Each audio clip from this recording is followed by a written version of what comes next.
Well, this isn't a flattering angle. You know what? It is what it is. So I'm just going to tell how it is.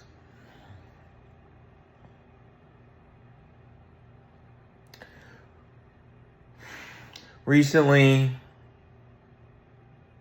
I spoke with my father. Here's what happened. I think the last video I uploaded on where I tend to upload this, I think I was up in the mountains and I was just going through it. Short story. So, I grew up in Washington State, and at the age of 32, I left. And I moved down to Austin, Texas. And I've been down here since. And that was about 4 years ago at this point.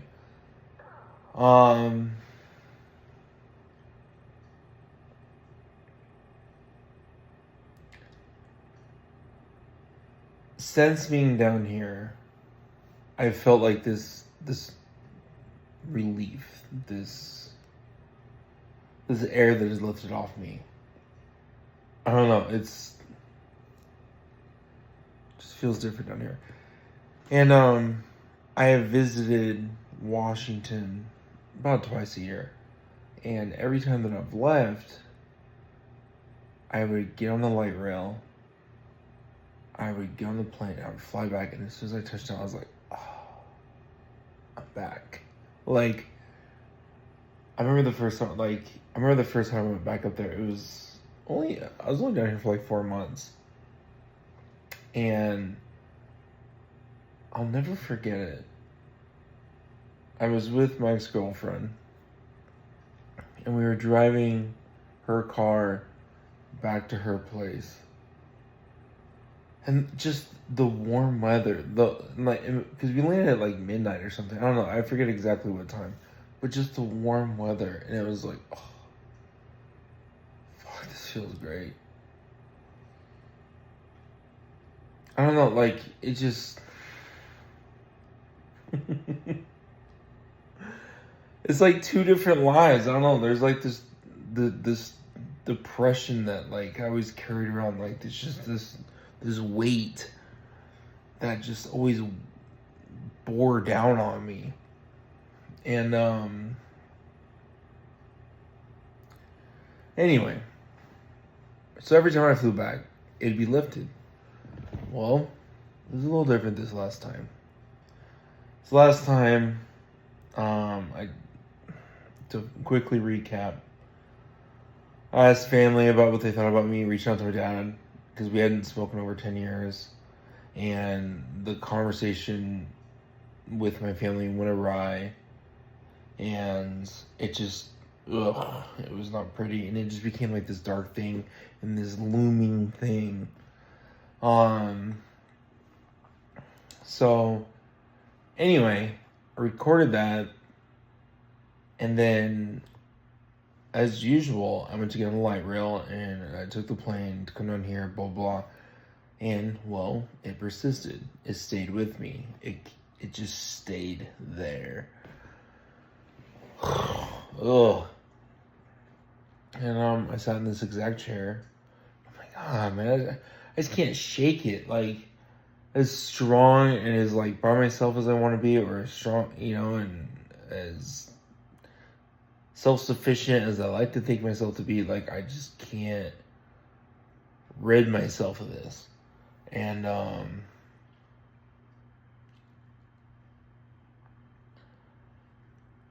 was down here for about a week, and I was like, you know what, fine, I'll reach out. But I didn't want to do a phone call, I didn't want to text, I didn't even want to write an email, none of that. I'm just going to say whatever's on my mind. So I pulled up my little computer here, and I just started writing.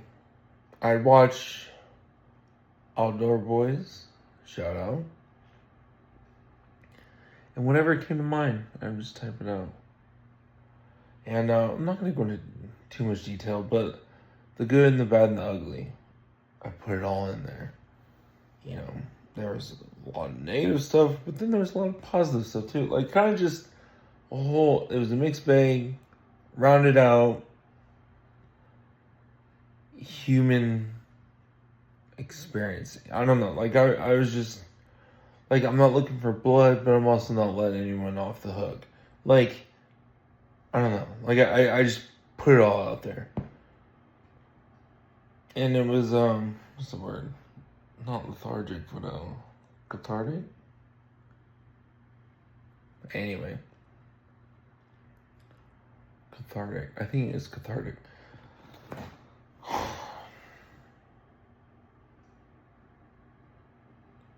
I just put it out there. I didn't know if I was going to send it or not. What do I do? So then I wrote this letter. And it was like 5 pages long. I typed it all out, right? There was like 20, 25 paragraphs or whatever. However long.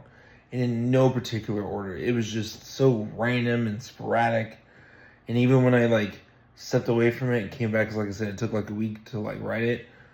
I would like start again some just random places in there. Like there was no structure to it whatsoever. And I was like, all right, I'll send it. So I have his address. Like, all right, yeah, I have his address. And then I wrote another letter in front of it that was very simple. And it pandered. It was very, what do you call it? Damn near zero emotion. Very, hi, how are you? You know, hope all's well. All's great. Awesome. Cool. Fantastic. Which I really just don't fucking believe in that at all. So, and that was very short. And then so I wrote that, and then in that I wrote, look, the 5-page letter, and I stapled it shut. I was like, look, I don't recommend that you read this because I just know how this man is. I don't recommend that you read it. And but if you choose to do so, here's what's in it. So I put the staple one in the envelope, and then I put that like a cover letter type in there, and I sent it. And I wasn't expecting to hear anything. I didn't want to hear. Like, I'm like, cool. Like, I did my job. Like, it's out there. Like, it's complete. Whatever. And damn, kind of forget like the series of events. I believe, no, I know. So I called my grandmother, his mother, and told her this is what happened. Da da da da. Everything kind of just recap what I just told y'all. She was good. I'm happy. Like, it brings me peace. Da da. I was like, cool. I'm glad that there's some whatever with the family, I guess. And then a few days after that, this is around Mother's Day. This is like a month ago. And then Mother's Day, around that time, excuse me, I was sitting here. I get a text from him. We've spoken over 10 years. And I don't know if it's just me, like, if I'm being dramatic about it, I don't feel like I am. Is it something to be dramatic about? I think it is. I feel it's significant. I'll leave it at that for now. I feel like it's significant, but whatever. He's like, hey, if you want to talk, whatever. I'm like, I need to read the text. I was like, honestly, I don't know how he's going to respond to it. I don't know. Am I being dramatic? I don't think so. Like, I think it warrants the emotion. Like, I'm not like an emotionless person. I don't know. I guess like as I talk right now, like I'm coming to this realization, not just with him, but with the other people in my life. Like they'll have these like little emotional outbursts, but they'll kind of mask it with like, I guess not that big of a deal.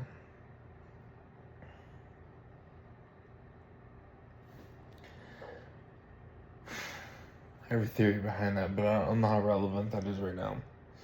Real quick, I think my theory is that like people detect that I'm like really emotional and sensitive, and like they repress a lot of their own shit. So like when they're in my presence, they feel it appropriate, or they take advantage of the moment to use me as like an emotional punching bag, and that like I can quote unquote take it.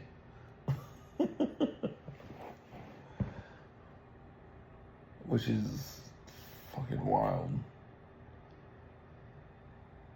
Anyway, so back to the letter. It sends me a text. I don't respond. And I call my grandma between that, and I kind of talk to her about it. Da, da, da, da. And she's, even though she's older, she's 85. Like she's there. She's still one of those people I can still have like a real conversation with, which is like my whole thing. It's like, just let me be understood for like, some people. Let me have your attention for 60 seconds. Because I can be concise if need be. But my grandma, bless her heart, lets me just air it out anywhere from like 5 minutes to 50 minutes, Excuse me. So, I air it out, whatever, and she's like, Nick, I'm so happy you did that. I'm happy. I was like, awesome. I'm glad you had a positive experience from that. And then a few days after that, I decided, all right, you know what? I'm just going to call him. Fine. Or excuse me, read the text message. So I read the text message, and essentially the rest of it just said, I would rather talk on the phone because he has physical ailments where it's difficult for him to text or write email or whatever. I was like, fine. So, call him.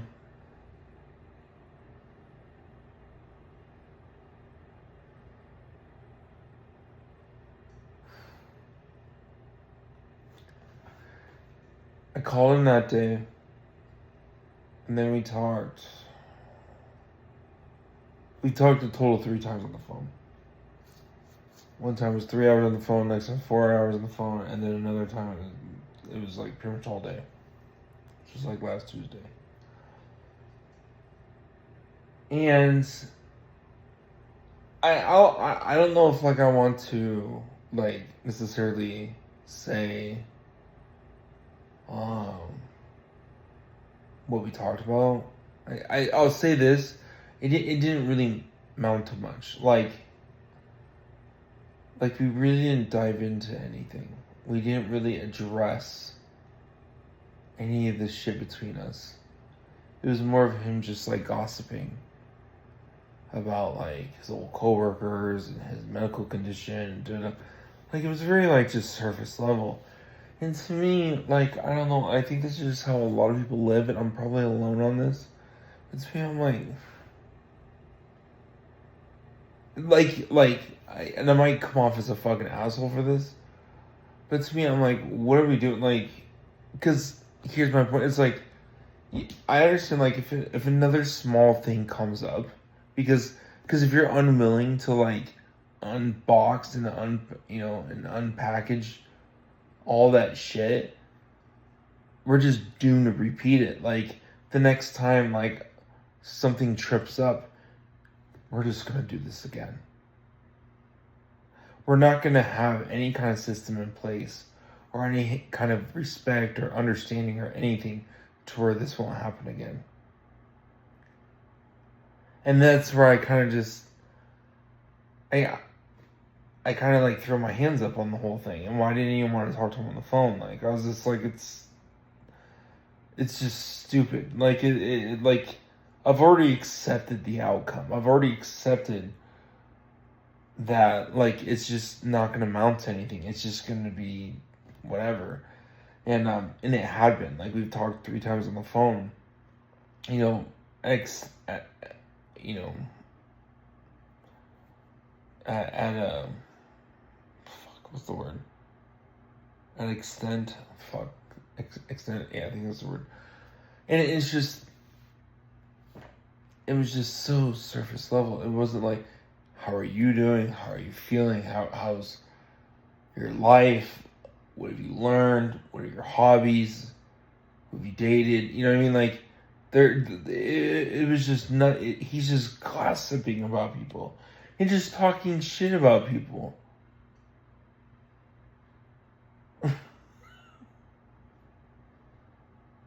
You know, like, don't get me wrong. Some of it's charming and funny, and you know what I mean. Like, it's a couple things give me a good chuckle, but there's no weight to it. There's no significance. There's no.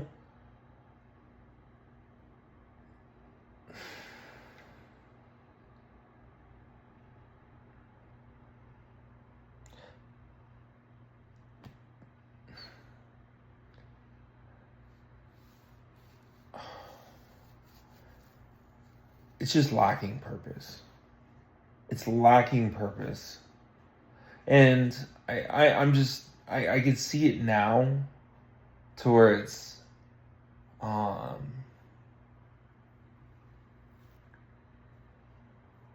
like if I do something like wrong now, like I already stated, like if I don't call him in a certain amount of time, or if I disagree with, like, you know, a certain aspect of anything, like if I don't toe the line, then it would just go right back to where it was. And then it's kind of like, well, what the fuck's it? And I already know that. So this whole thing, I'm kind of just like, what's the point? Like, I understand this man has a medical condition. For the drama, his cancer, stage 4, he's dying. But like, because my whole thinking, right, is like we don't see, we're not connected. We don't have chemistry. We don't. So what's the point? And I feel like there's more of like this pressure of like what it's supposed to be, because that's how it is in movies, for dramatic effect and for the fairy tale ending. We're supposed to speak. And like, I'm not gonna lie, that's the only reason I reached out. That's the only reason, because like, it just, like, I have my grandmother and family, and I was just like, even though my own wishes were to just leave it be where it's at. Now, with that being said, did it have any kind of effect? It did at first. Positive. Like, I guess, just made me realize, like, these spats aren't as serious as I make them out to be. Is it really that big of a deal? I don't know, because people will just stop talking for whatever. I don't know, like, I have ex-girlfriends and all this stuff, and old friends and family, and like, there's been plenty of times where we don't speak for years. And like, I can't tell you how many people have made me out to be the bad guy. I'm like, what the fuck are you talking about? Like, and it's so twisted. It is so twisted.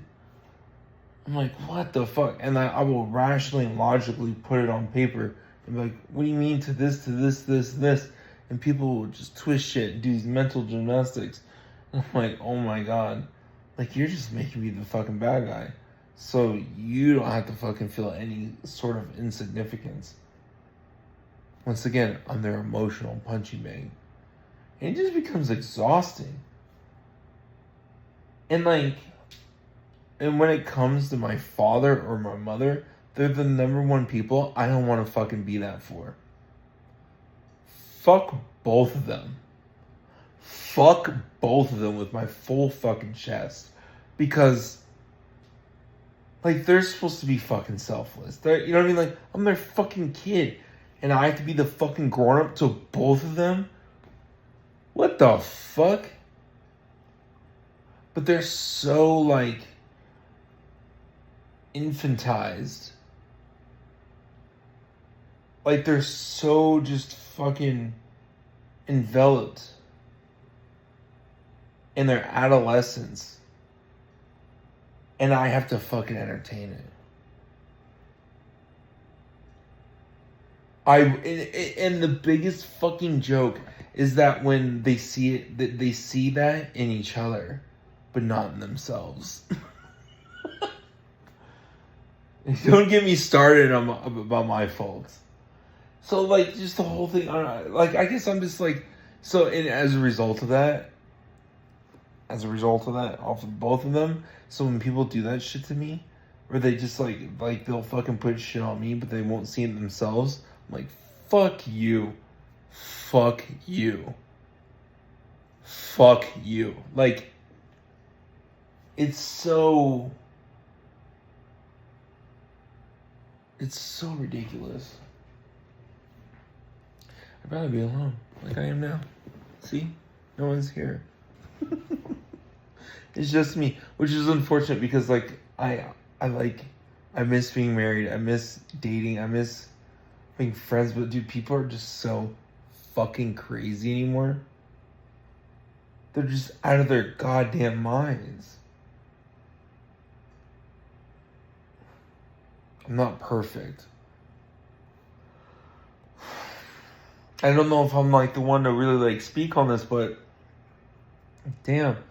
I really sit, but when I tell you what, when I sit here and try to have a meaningful and thoughtful conversation with people, it just falls apart. People are so quick to point out what everyone else is doing wrong, but when it comes to themselves, fucking forget about it. But I can do that. I'm more than willing to dive into myself and what I'm doing wrong and all that shit at any given time. So yeah, I do, based off that and that alone, I do think I'm qualified to call out other people's bullshit. Absolutely. Absolutely. So it's almost like a side note, my mother called me, and we only speak once every 6 months or so. And I told her, I was like, oh, I talked to Ross. And there wasn't this deep feeling about it. There was, did not give a fuck.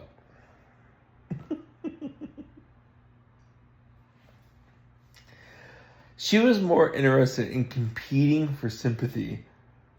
And she was telling me about this cancer that she had and how her life's gonna be. Whatever, it's just these fucking parents that I have. I don't know, I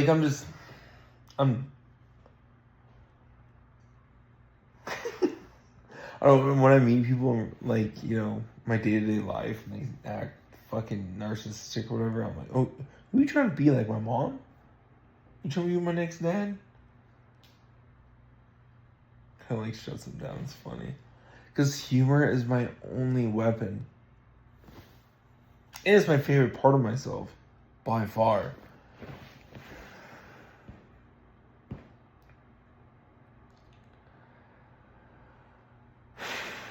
Anyway.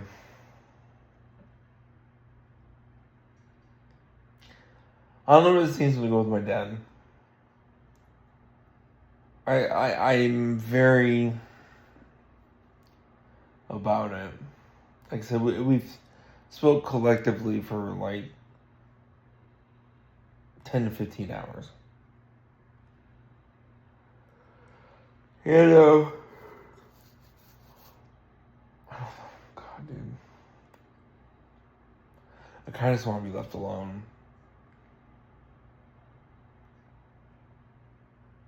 Like, I have my brother Mitch, and I get it.